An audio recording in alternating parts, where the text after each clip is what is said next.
Welkom in Marta's atelier.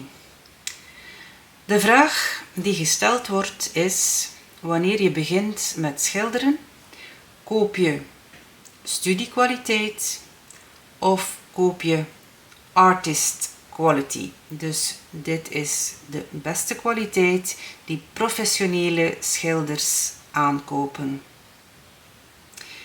Ik zal nu waarschijnlijk een gans leger leraren achter mij krijgen die zeggen: zelfs als je begint met schilderen, koop dan de beste kwaliteit, want daar heb je het beste resultaat mee, of het mooiste resultaat mee. En dat kan ik wel beamen.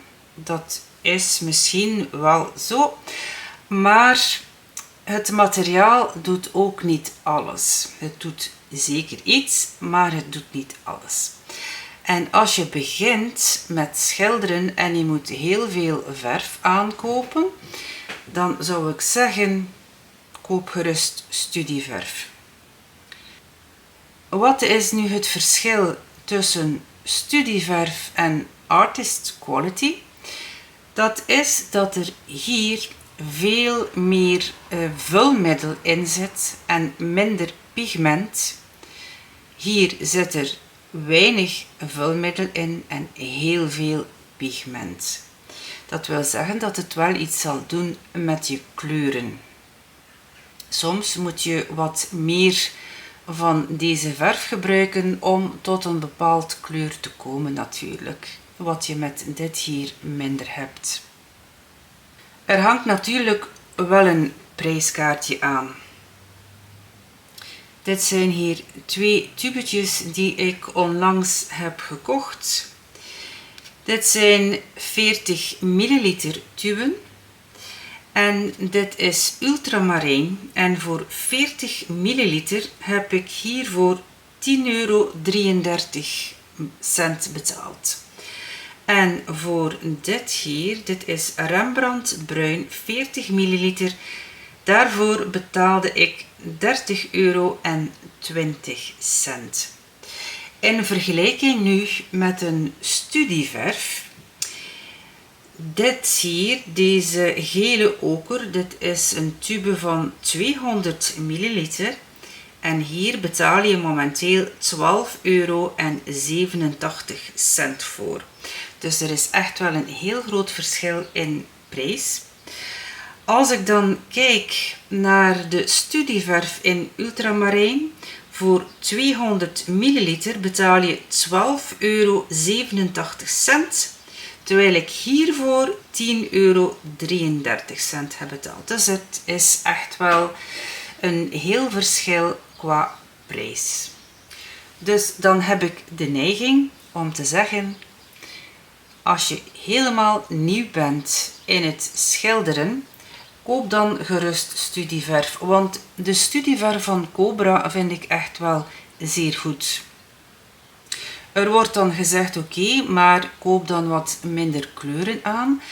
Maar zelfs indien je wat minder kleuren aankoopt, je hebt het gehoord, het is nog altijd een heel stuk duurder dan hier deze studieverf. Weet je niet of je graag zal schilderen, dus als het echt je eerste stapjes zijn in het schilderen, dan zou ik zeggen: koop dit. Want de studieverf van zeer goede merken, van Cobra, van Winsor & Newton, die zijn echt wel zeer goed. In winkels die normaal gezien geen kunstenaarsbenodigdheden verkopen, kan je soms deze setjes vinden. Dit is er nu eentje van Maries. Ik heb ook eens pastels gekocht van dit merk. En werkt dit nu? Wel ja, je kan daarmee werken. Werkt het goed? Naar ondervinding werkt het niet zo goed. Nu, als je echt krap bij kas bent en je wil schilderen, dan zou ik zeggen: koop ze. Maar heb je iets meer budget, dan zou ik zeker aanraden: koop een studieverf van een goed merk. Normaal gezien zijn dat dan heel kleine tubetjes. en dit strekt echt niet ver. Dus als het eventjes kan, koop een goede kwaliteit studieverf.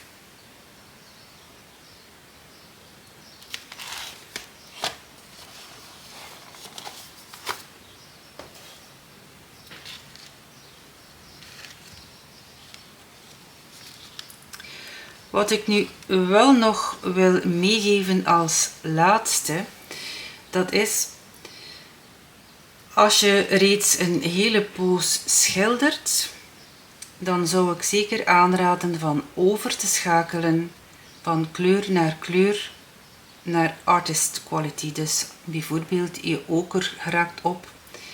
Als je een nieuwe tube oker koopt, koop dan artist quality.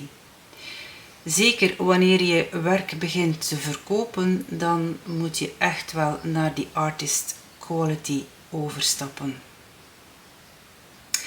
Ziezo, beste mensen, dit was wat uitleg over de keuze of studiekwaliteit of artist quality.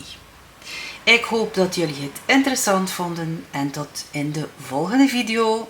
Dag!